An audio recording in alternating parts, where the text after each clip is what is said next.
నిన్ను వద్దనుకున్న బంధాల ముందు జాలిగా నిలబడకు.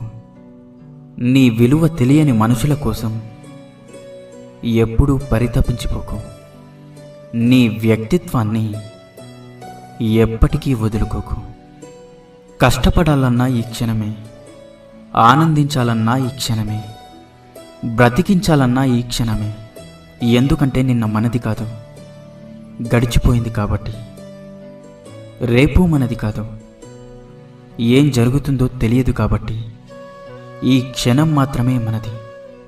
ఎదురు దెబ్బ తగిలినప్పుడు తొందరపడకు. కాసేపు ఆగి ఆలోచించు. జీవితం నీకేదో నేర్పడానికి ప్రయత్నిస్తుందని గ్రహించు.